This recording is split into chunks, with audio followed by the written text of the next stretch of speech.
তো মোটামুটি ভালো সুস্থ আছি। তো আজকে আপনাদের সবাইকে স্বাগতম। হলো এপিসোড নাম্বার 30 নাকি 32 নাকি 31 হলো খেয়াল নাই, অনেকদিন পর আসলাম। আপনারা একটু কমেন্ট করে জানান কোন এপিসোডে আছি, কত নাম্বার এপিসোডটা আপনারা দেখতেছেন। আগে যে এপিসোড দেখতেন না, ওই এখান থেকে এপিসোডটা মানে আমি লিখলাম। আমি এখন দেখি নাই জায়গাতে আসলে কোন এপিসোড। তো আমার ওয়ান প্লাস নতুন স্মার্টফোন দেখতে পাচ্ছি, ওয়ান প্লাস নট দ্যান 30 আর যেটা দিয়ে ভিডিও করতেছি এটা হচ্ছে itel city 100 4G plus smartphone, যেটাতে গ্রামীণ ফোন বাংলাদেশ থেকে লাগানো, আর ডিপসিকের এআই আছে, জেমিনি টু জেমিনি লাইভ আছে, এবং ফ্ল্যাশ লাইট সামনে পিছে 360 লাইট আছে, যেটা দেয় এই মুহূর্তে ফ্ল্যাশ রিমোট এবার রিং লাইটের মতো, ঠিক আছে আর কি। আর এই তো আর কি। তো যারা যা দেখতেছেন অবশ্যই এটি কথা বলি, যেহেতু হরর স্টোরি আপনাদের অনেকদিন পছন্দ হলাম, আপনারা যদি চান, আপনারা যদি শুনতে চান, বা আপনারা যদি একটু হলেও ভালো লেগে থাকে, আমি চেষ্টা করবো আপনাদেরকে হরর স্টোরি সম্বন্ধে অনেক আরো ভিডিও দেওয়া বা জানানোর। হ্যাঁ, তো আপনাদেরকে একটি রিকোয়েস্ট করবি, প্লিজ বন্ধু প্লিজ, হ্যাঁ যে মানে কি বলবো, মানে কি হওয়া আমার বলছে, যে যারা যা দেখেন, যেখান থেকে দেখেন, একটু চেষ্টা করবেন যে কমেন্ট করা, হ্যাঁ। সাবস্ক্রাইব করেন তো অবশ্যই, সাবস্ক্রাইবেরও অনুরোধ রইলই, কিন্তু বিশেষ করে কমেন্টের গুলো আপনারা যে বলবেন যে আপনারা কি ধরনের ভিডিও চান, সরি কি ধরনের মানে মানে হরর স্টোরি চান, আমরা চেষ্টা করবো আমি ওই হরর স্টোরি সম্বন্ধে আমি বলা, ঠিক আছে। আর আজকে যে হরর স্টোরিটা বলবো কিন্তু সত্য কথা। আমি একটা মোবাইলে মেসেজ আসছে, সরি ফেসবুকে পাঠিয়েছে, তো ওইখান থেকে আমি আপনাদেরকে শোনাবো, হ্যাঁ। তো আপনারা যদি একটু মনোযোগ দিয়ে শোনেন আজকে, তাহলে মানে হরর স্টোরি সত্য, বেশি না, জাস্ট দুইটা হরর স্টোরি আছে। আজকে বিষয়টা বেশি বড় কোনো, অনেকদিন পর আসছে, যেহেতু তেমন কেউ একটা হরর স্টোরি মানে পাঠায় না, মানে হরর স্টোরি বলতে জীবনে যে সত্য ঘটনা, হ্যাঁ, ওদের কেউ পাঠায় না। তো তারপরেও চেষ্টা করিব না আপনাদেরকে সঠিকভাবে মানে, হুম, এ, ঠিক আছে, ওকে। একটু ঝামেলা হচ্ছে, সরি একটু ডিস্টার্ব দেয়, মানে মাঝে মধ্যে মোবাইল ডিস্টার্ব দেয়, দু এক সময় ল্যাগ চ্যাক করে আর কি। অনেক বছর হচ্ছে, প্রায় 2 বছর পর গেছে। তো বুঝতেই পারতেছেন একটু অল্প একটু ল্যাগ করে, ঠিক আছে, ওয়ান প্লাস। তারপরও কিন্তু মোটামুটি ভালো হয়েছে, দেখা যাক। আইটেল সিটি হান্ড্রেড তো সবাই হয়তো 1 মাসও হয়নি, কিন্তু এটা কতটুকু চলে দেখতে। আমার নতুন স্মার্টফোন কিন্তু আমি রিভিউ দিয়ে দিচ্ছি, আপনারা যারা যা দেখতে অবশ্যই দেখেন। তো যাই হোক, আমার হরর স্টোরি ফিরে যায়, হ্যাঁ। আর যারা যা দেখেন অবশ্যই একটু কমেন্ট করে জানেন আমার হরর স্টোরিগুলো আপনার কাছে কিরকম লাগে। আজকে অনেকদিন পর কিন্তু নিয়ে আসলাম হরর স্টোরি, হ্যাঁ। তো যাই হোক, শুরু করে, হ্যাঁ। তো এখানে লেখছে আর কি, তো চলবে শুরু করে। ভুনকো ভূতের মানে জায়গা রহস্য, ভুনকো একটা জায়গার নাম দিচ্ছে রহস্য। ভুনকো একটু অদ্ভুত আমার, না আমার কাছে, আমি যখন শুনলাম আর কি বলবো। তো যাই হোক, আমার ফেসবুক যেহেতু পাঠাইছে এক ভাইয়ে, তো নামটা আমি লেখে নাই, তার জন্য দুঃখিত আর কি বলতে পারলাম, ঠিক আছে। কিন্তু সেই ঘটনা পাঠাইছে যেভাবে, আমি আপনাদের সেভাবে বলার চেষ্টা করি। আশা করি যে আপনারা সুন্দর করে শুনুন। তো শুরু করতে হবে, আচ্ছা ঠিক আছে। তো যেটা যেটা বলছিলাম, এই যে একটু দাঁড়ান, হ্যাঁ। হ্যাঁ, ঠিক আছে, এখান থেকে ভুনকো নামের ছোট একটা গ্রাম ছিল, হ্যাঁ, ওই নদীর ধারে, হ্যাঁ। গ্রামের চারপাশে ঘন জঙ্গল, মাঝখানে একটা পুরনো পাকা বাড়ি, হ্যাঁ। সবাই তাকে রায়বাড়ি বলে চিনত। সবাই তাকে রায়বাড়ি বলে চিনত। বহু বছর ধরে, বহু বছর, না ওটা শোনা, হ্যাঁ, বহু বছর ধরেই সেই বাড়িতে কেউ থাকতো না, হ্যাঁ, থাকে না আর কি, ঠিক আছে। রাতে জানালার ফাঁক দিয়ে, রাতে জানালা ফাঁক দিয়ে আলো জ্বলতো, আবার কারো হাঁটা শব্দ শোনা যেত, ঠিক আছে আর কি, মানে শোনা যেত। একদিন গ্রামের ছেলে রুবেল ঠিক করলো সে রহস্যটা ভেদ করবো আর কি, যাই দেখবো আর কি, হ্যাঁ। রুবেল আর কি সেই ছেলেটা, হ্যাঁ, নাম কি ছিল।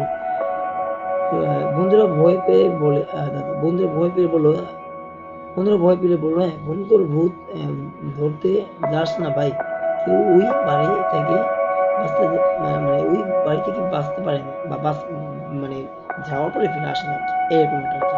তো যে পরবর্তী বলছে, হ্যাঁ, কিন্তু রুবেল, কিন্তু রুবেল গেল ভাই, মানে রুবেল গেল আর কি, হ্যাঁ। এটা বলছে আর কি, মাঝে মধ্যে রুবেল গেল বলে গেল, আপনারা মনে করেন না যে কারো থেকে আনা বা লেখা, যেভাবে বলছে আমি সেভাবে বলছি, হ্যাঁ। এখন তো তিনি যেভাবে বলছে আমি বলছি, এভাবে বলতেছে, হ্যাঁ। যাই হোক, সমস্যা, আমরা ঘটনা বলা যাবে। তো বোধ হয় রুবেল গেল, হাতে টর্চ আর ক্যামেরা নিয়ে, ওরা ক্যামেরা নিয়ে গেছে, বাবা ওদের লাগছে। হাতে টর্চ, আমি ভাবতে পারি যে ক্যামেরা নিয়ে পড়তে পড়তে জানতে পারলাম কি, যাই হোক আমরা ওদের হাতে টর্চ আর ক্যামেরা নিয়ে লাইব্রেরির দরজায় ঢুকতে ঠান্ডা বাতাস বয়ে গেল, হ্যাঁ। ভেতরে টেবিলের ওপর পুরনো ডায়েরি সে খুলে পড়লো, এবং আমি আমি রায় আমার গুপ্তধর কেউ পেলে আমার আত্মা শান্তি পাবে, আচ্ছা। তারপর লেখছে ঠিক তখন উপরে কেউ হাঁটছে বলে তার কাছে মনে হলো, মানে হাঁটছে বলে তার কাছে মনে হলো আর কি। এবং রুবেল দৌড়ে ওপারে গেল, মানে যখন হাঁটছে তার কাছে মনে হলো কি যে হাঁটতাছে বা হাঁটতাছে এরকম মনে হলো। সে তখন দৌড়ে গেল যে আসলে কে হাঁটতাছে, কে হাঁটতাছে এখন মানে দেখবো আর কি। মানে একটু উপরে হাঁটতে আপনি নিচতলার কথা বুঝবেন না। তখন আপনি আমি আপনি নিচতলার কথা বুঝছি, যদি উপরে দেখেন কেউ হাঁটতাছে তখন আপনার কাছে মনে হলো যে কে হাঁটে বা কে হাঁটতে পারে। একদম নিরিবিলি রাত্র করে ২টা বা ১২টা ১২:৩০ দিকটা যদি এরকম হয়, সেটা আপনার কাছে মনে হতো যে আমরা ঘটনা পড়ি, হ্যাঁ। তো তার কাছে এরকম হয়েছে। তারপর যদি বলি, হ্যাঁ, বলছে ঠিক তখন উপরে কেউ আসছে, রুবেল দৌড়ে উপরে গেল আর কি, হ্যাঁ। এটা সাদা আচ্ছা, এরপরে কি বলছে? এটা সাদা পোশাক পরা, একটা সাদা পোশাক পরে ভেসে আছে, মানে একটা সাদা পরে ভেসে আছে আকাশ দূর হয়, ছাদের উপরে আছে, ছাদের উপরে এখন লটকে আছে, হ্যাঁ। তো যাই হোক, তারপরে মানে লটকে আছে, বুঝতে পারতেন, মানে ঝুলে আছে, হ্যাঁ। তো যে যেটা তারপর বলতেছিলাম, মানে ভুলে যায়, মানে লেখাগুলো একটু স্পষ্ট না, তাই যে লেখছে, ভাই বলতেছি যে লেখছেন, যদি আমার ভিডিও দেখে থাকেন অবশ্যই আপনি সঠিকভাবে পরবর্তী যদি ভিডিও পাঠান বা মানে চরিত্র ঘটনা পাঠান আর কি, তো অবশ্যই সুন্দরভাবে লেখার চেষ্টা করবেন, হ্যাঁ। আপনাকে রিকোয়েস্ট করা হলো, যদি সুন্দরভাবে ঘটনা পাঠান তাহলে কিন্তু ভালো, আর যদি সুন্দরভাবে না ঘটনা পাঠান তাই কিন্তু আমার পড়তে কষ্ট হইতেছে। আচ্ছা, আমি পড়তে যাই, যদি আমরা নাই বুঝি তাহলে আপনাদের কি বুঝবেন, তাই না? সেটাই কথা। তো আপনাদের প্লিজ রিকোয়েস্ট করুন, যারা লিখবেন ঘটনা আর কি পাঠাবেন, লিখে পাঠাবেন, আমি টাইপিং করে, ঠিক আছে, মানে টাইপিং করে তো লেখে আর কি, আর কিছু লেখে না, টাইপিং ছাড়া তো লেখে তো কলমে কালি না যে লেখা যায়। তো যেটা বলতেছি নাকি, যদি যা লেখে পাঠান অবশ্যই চেষ্টা করবেন একটু সঠিকভাবে লেখা, হ্যাঁ, শুদ্ধভাবে লেখা। আপনারা শুদ্ধভাবে লেখেন, হ্যাঁ, মানে খাস বাংলা যেভাবে ওইভাবে বলেন, আঞ্চলিক ভাষায় বলেন, আঞ্চলিক ভাষায় বলে কি কেউ বুঝতে পারে, ঠিক আছে। আপনাদের অনুরোধ হলো আপনারা যখন বলবেন একটু সঠিকভাবে, ভুল যেন না হয়, একটু সঠিকভাবে লেখা সময় লাগুক, আপনারা লেখে সঠিকভাবে, হ্যাঁ। তো যে চেষ্টা করবেন লেখা, তাই বলছে আমি যে বলছি তো আমার ধনটা ঠিক মতো একটা সাদা পোশাক পরা ছায়া বেশি আছে, ঠিক আছে। তো তারপর বলছে আমার ধন যা কবরে নিচে আছে, নিয়ে যাও আমি মুক্তি চাই, মানে মুক্তি চাইতেছে আর কি, এটা বলছে। তারপর আছে আরো আছে, আমি রাবেও আমার গুপ্তধন কেউ পেলে আমার আত্মা শান্তি পাবে। কিন্তু ঠিক তখন উপরে কেউ হাসছে, রুবেল দৌড়ে উপরে গেল। ও তারপর সরি, আমি রাবে আমার গুপ্তধন,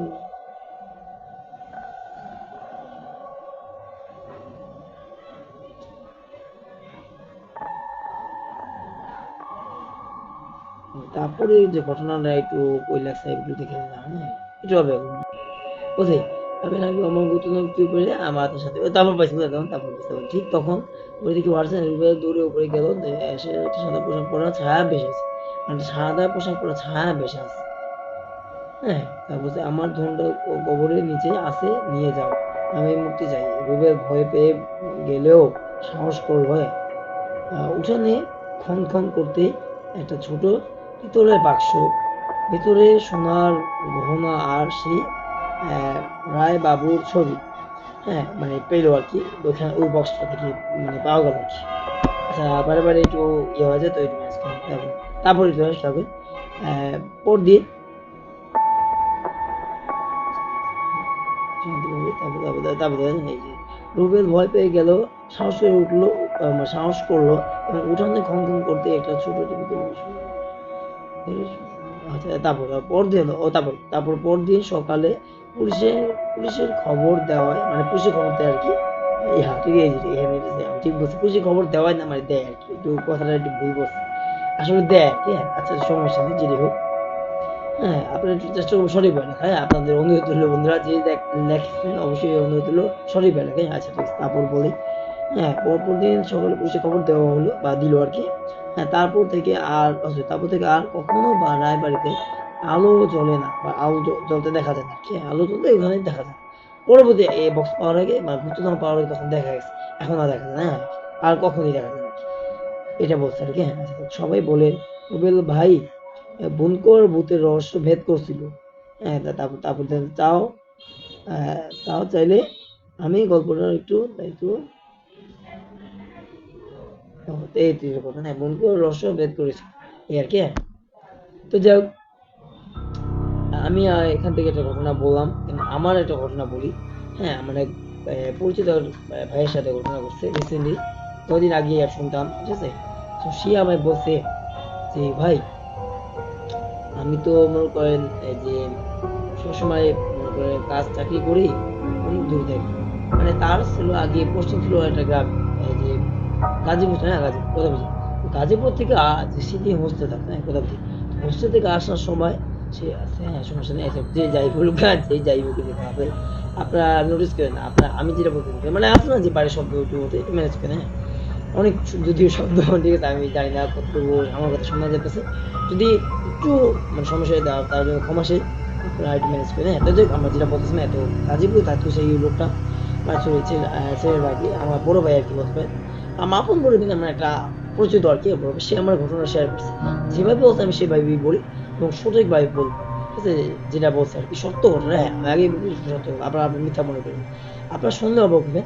যে গাজীপুর তো সে থাকতো, এটা মানে থাকার জায়গা ছিল তার হোস্টেল, কিন্তু তিনি কাজ করতো অনেক অনেক সকাল সকাল যাইতো, কথা বুঝে, আবার অনেক রাতে আসতো, কথা বুঝলেন, অনেক অনেক অনেক সকাল সকাল, হ্যাঁ অনেক সকাল চলে যেত, অনেক রাতে আসতো, হ্যাঁ। রাত আসতে বলতে পারেন 9টা 10টা বা 10:30, এমন দিন রাত 12টা 1টা। তো একদিন এক রাত্রেবেলা সে বলো ভাই, আমার তো মনে করো যে সবসময় 10টা 10:30 বা 11টাতে চুরি দেয়।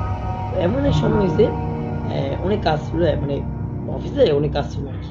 তো ওখানে মনে করেন অফিসে বলতে সে যেখানে কাজ করতে চাকরি করতে আর কি, অফিসে আর কি, ওটা আর কি সরকারি যদিও না, বেসরকারি, কিন্তু সেখানে মানে এটা সরকারি না বেসরকারি, কিন্তু যদিও সরকারি না আছে তাই, যেটা বেসরকারি বাইরে এত পয়সা আলাদা, 10 কথা এক কথা 10 কথা এক কথা বলতে গেলে, যেখানে সে কাজ করতো সেটা বেসরকারি ছিল ঠিকই, কিন্তু মানে ফ্যাক্টরি অনেক বড় ছিল, সেটা আসলে আমি বলে দিই, সেটা হচ্ছে আপনার আপনার জুতা, শু জুতা না, শু জুতা যে তৈরি করে, ও শু জুতা তৈরি করার সে প্রোডাকশন ছিল, হ্যাঁ। সেখানে কাজ করতো, যাই হোক, যেটা মানে প্রোডাকশন অনেক ছিল, অনেক কাজ ছিল, বেচা কিনে যেহেতু মানে অনেক হইতাছিল তখনকার যুগে, হ্যাঁ তখন ছিল হ্যাঁ, শীতের যুগ ছিল, শীতের সময় ছিল। তো তখন মানুষের শু জুতা না, শু জুতা কেস জুতা ওগুলি পরতে হই, মানে খোলামেলা জুতা পরতো না, শু জুতা পরলে আটকানো থাকে, মানে পা গুলা ঘন থাকবে, তাই না? তো বুঝতে পারতেছেন, তখন তো ওগুলো বিক্রি হয়েছে বেশি, যেহেতু ঠান্ডা যুগ বিক্রি হয়ে বেশি, আর পুরানো জুতা তো বিক্রি হয়, তো তাদের ছিল কবে আমি বলি পুরানো জুতা, শু জুতা ছিল। তো যাই হোক, অটোর কথা বললাম, যেটা বলতেছিলাম, সেখানে কাজ করতো, কাজ করে আসার সময় রাত্রিবেলা 11টা বাজে, হ্যাঁ 11টা বাজে। তো তখন আর কি কি হলো, তখন সে দেখলো যে কি ব্যাপার, এত রাত্র করে একটা লোক হাঁটে দিতেছে, সে কিভাবে ভাবতেছে যে একটা লোক হাঁটতেছে, কিভাবে হাঁটে দিতেছে। তো সে ভাবতে ভাবতে ভাবতে তিনি তার পিছিয়ে পিছিয়ে গেল, সে ডাকতে ডাকতে দেখতে পারলো একটা রাস্তার গলি দিয়া একটা পাশ দিয়ে একটা কবরস্থান, অনেক বড় একটা কবরস্থান, হ্যাঁ সেখানে গেল। সে লোকটা ভাবে দেখতে শোনা, হঠাৎ করে তার কাছে কেমন যেন ওই লোকটা দাঁড়াইছে, দাঁড়ানোর পরে তার দিকে তাকাইছে, তাকাইয়া যেভাবে হাসিটা দিল, ভয়ঙ্কর একটা হাসি। তো যাই হোক হ্যাঁ, তো যেটা বলছিলাম একটু ভুলে গেছে, তো ওই যে বললাম বলতেছি না, এই যে হাসি দেওয়ার পর থেকে তো এতটাই বসে ভয় পেয়েছে।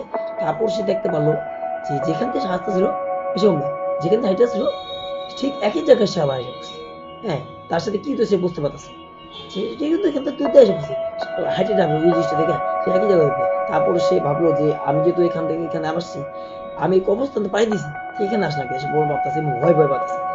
সে তখন কি অবস্থা হয়, তখন একটা মানে কি বলুন, অটোরিকশা, অটোরিকশার মধ্যে অবস্থা, ওই অটোরিকশার মধ্যে আপনি অবাক হবেন, ওই অটোরিকশার মধ্যে সেই ব্যক্তিরা তার সামনে বসে আসছে, হ্যাঁ। সে এতটাই ভয় পেয়ে যায়, কোনো রকম কষ্ট মষ্ট করে ওখান থেকে পালায় মূলে আসে। তারপরে এই ঘটনাটা তাকে আমার বলে যে ভাই এরকম হয়েছে, আমার সাথে এই ঘটনা ঘটছে। যখন যে জিনিসটা দেখছে ওটা কোনো মানুষ না, সত্য কথা বলি, কোনো ওটা কোনো মানুষ না, ওটা যে কি ছিল সে নিজেও বলে, কিন্তু এত কিছু না বুঝে রাখলো এরকম মানুষ, হ্যাঁ। আমি বলি, আচ্ছা একটু হাবার বলি, এই যে এটা শোনা দিলাম, হয়ে গেছে, হ্যাঁ। তো দেখ সমস্যা নেই, তো ওরকম মানুষ ছিল, ওটা ছিল একটা খারাপ একটা জিনিস, বর্তমানে জিনই, বর্তমানে খারাপ একটা জিনিস। সত্যি বলি, যদি ভালো যেত তারা কিন্তু কিন্তু একদম ভয়ঙ্কর রোগে হাজির হয়, চোখগুলি বড় বড় লাল টুকটুকা, হ্যাঁ, এবং ভয়ঙ্কর ভাবে হাসি, দাঁতগুলো একবার চোখা চোখা, লাগে যেন সামনে গেলে একবার খেয়ে ফেলাইব এক কামড়ি, এমন এক অবস্থা। সে বলছে ভাই এমন এক ভয়ঙ্কর চেহারা, আপনি যদি দেখেন, আপনি ওদিকে গিয়ে যে কি অবস্থা ভাববেন, আমি তো ভাই ভয়ে চিৎকার দিয়ে দৌড় দিয়ে আমি আসছি, আপনি তো ভাই হ্যাঁ ভাই আমি ঠিক, আমি সত্যি কথা, আমি অনেক ফাটুস বন্ধু, আমি আসলে অনেক ভয় পাই সত্যি, আমি যদি বলতে যে ভাই আপনি যদি ওখানে ফিরে ভাই ফিরে আমি তো মরেই যাবো, ঠিক আছে। আমি কি বলবো বন্ধু, আমি আসলে অনেক ভয় পাই সত্যি কথা, আমি আপনাদের মিথ্যা কথা, সত্যি আমি আসলে অনেকটাই ভয় পাই। তবে সত্য ভয় কখন পাই, যখন সত্য ঘটনা হবে, আগেই বলে দেয় সত্য আমার সাথে হইতাছে, আমি জানতে পারলাম যে হইতাছে, হ্যাঁ, বা কেউ বললো একটা বানাইছে না, ওটা আমি ভয় পাই না, যেটা আসলে ফেক বা মিথ্যা ঘটনা, এই যে এই কথাটা বললাম সেটা সত্য কথা, যে আপনারা সবাই দেখতেছেন যেহেতু, শুনতেছেন যেহেতু, আর বেশি বড় কথা না, তাছাড়া বলে রাখলাম যে যেখানে তাকে দেখতেছেন অবশ্যই সাবধানে থাকবেন এবং আমার এই ঘটনাগুলো একটু শেয়ার করে দেবেন। এবং আজকে এই ঘটনাটা বেশি একটা বড় করতে পারলাম না, যতটুকু ঘটনা ছিল এই একটা ঘটনা এখানে, আর আমার এক ভাইয়ের সাথে ঘটনা করছে এই মাঝখানে যে আমি ভিডিওটা বানিয়ে তার মধ্যে শুনছি, তো ঠিক আছে আপনাদের সাথে শেয়ার করে দিলাম, আশা করছি আপনার এই ঘটনা ভালো। তো যেটা বলছিলাম, ভাই বলছে ভাই, আহ, আমি যদি বলছি কথাটা, আপনি যদি দেখতেন ওই জিনিসটা তাহলে আপনি নিজেও ভয় পেতেন, আসলে কতটা ভয়ঙ্কর ছিল, হ্যাঁ অনেক ভয়ঙ্কর ছিল।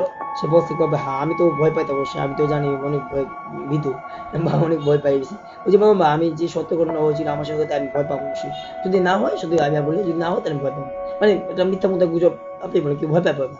তো সে যেভাবে সত্য নিয়েছি যেভাবে বলছে, আমার বাসায় এসে বলছে সত্য, আমি বলি আমার বাসায় খাটে আমার বসে, আমার খাটে বসে আমার পাশে বসে আসলে আসে বলছে, এখন আজকে 2-3 সপ্তাহ হয়েছে, এতদিন কিন্তু ভিডিও দেখে বললাম যে যখন শুনছি এখন আপনাদের সাথে যে ওটা বলতেছি না যে আশে বসে, সে যে কথাটা বলছে তার চেহারা দেখে আমি বুঝতে পারছি যে সত্য ঘটনা, এবং সে তো আমার এমনি ক্লোজ, এটা ভালো ভাই, বড় ভাই, আমার বড় ভাই কে, হতে পারে আমার বেশি বড় না, 3-4 বছরের উপরে হইব, ঠিক আছে, মানে 3-4 বছরের উপর আছে না যে অনেক বড় ভাই, আমার বড় ভাই বেশি করে, আমার বড় ভাইরা যদি কেন বললাম আমি বলি, আমার বড় ভাই প্রায় 10-15 বছর 20 বছর বড়, অনেক বড় বড়। আমি আমার আমার মা ছোট, আমার 6 বোন, না ধরো আমার মা 6 বোন, ঠিক আমার মা 6 বোন, আর হচ্ছে আমার মা সব ছোট, তো আমরা তো ছোট হয়েছি বুঝতে পারি, আমার যেহেতু মা ছোট, তো আমরাও আমার মা বিয়ে অনেক দেরিতে হয়েছে, তো আমরা অনেক বড় হচ্ছি, ঠিক আছে। তো যাই হোক এটাই বলতেছিলাম যে যেহেতু আমার বড় ভাই অনেক বড় বড়, সে তো আমার 2-3 বছর এত বেশি বড়, এটা বললাম কি, হ্যাঁ সেই ঘটনা যেটা যে বলছে, সেই ঘটনা আমি অনেক শুনছি, শোনার পরে বুঝতে পারলাম যে না, সে যা যাই বলছে এই ঘটনাটা সত্য বলছে, মিথ্যা বলতে পারে না। আমি সত্যি জানার পর না আমার একটাই আমার মনের মধ্যে একটা ভয়, এরকমটা মানুষের সাথে হতে পারে, এটা মনে করে বিষয় মানে একটা মানে সবসময় যেখানে যায় রাত করে যায়, হঠাৎ করে এরকম এটা কেন দিতে হবে, কখনো বেশি মনে হয় না ওই অবস্থা শিখা আছে বুঝবে, কেন আমি কবরস্থান ভাই গেছি, হ্যাঁ ওই মানে আমার বলছে না ওই কবরস্থান গেছি ভাই, যাও ও কখনো এরকম হয় নাই, বা এখন কখনো এরকম দেখিও না, তো কেমনে এই জিনিসটা হতে পারে। আজকে এই জিনিসটা আমি দেখলাম, মানে সে মানে সরি আজকে বলে সেদিনকে সেই জিনিসটা দেখো, হঠাৎ করে একটা দেখে একটু ভয় তো লাগে ঠিক না। তো আপনাদের সাথে সত্যি যখন একটা দেখেন চিকেন রাস্তা যেতেছেন, হঠাৎ করে দেখতে একটা বুড়া একটা মহিলা আপনার সাথে কথা বলতেছে, হঠাৎ করে একটা ভয়ঙ্কর রূপ নেয় আবার আপনার দিকে তাকাবে, তখন আপনার কাছে কেমন লাগবে, এই একটা মহিলা বুড়া বয়স্ক মহিলা আপনি হেল্প করবেন বা সাহায্য করবেন, সাহায্য তো দূরের কথা ভাই, আপনার তার চেহারা দেখলে আপনি ভয় পেয়ে যাবেন ঠিক না, এত তার ভয়ঙ্কর চেহারা। তো যাই হোক এটাই বলতেছি, আর কিছু বললাম না। এই, সবসময় মনে রাখবেন যে জিনিস আপনারা দেখেন সেই জিনিসটা আসলে সত্য ওইটা না, আপনারা মনে রাখবেন সবসময় সাবধানে থাকবেন, আর এই সমস্ত যদি খারাপ বা I mean ভয়ঙ্কর জাতীয় মানে মানে জিন টিন বা আত্মা দেন, মানে বেশিরভাগ জিনদের ভয়ঙ্কর জিন কোনো কিছু করতে থাকে, সবসময় সাবধান থাকবেন। আমি আগেও বলছি এখনো বলতেছি সাবধানে থাকবেন, আর আপনার সময় অনেক বেশি ভালো থাকতে নিজে খেয়াল রাখবেন। আপনারা আজকে এই হসপিটাল আপনার কেমন রাখবেন একটু কমেন্টে জানাই। আল্লাহ হাফেজ, হ্যাঁ।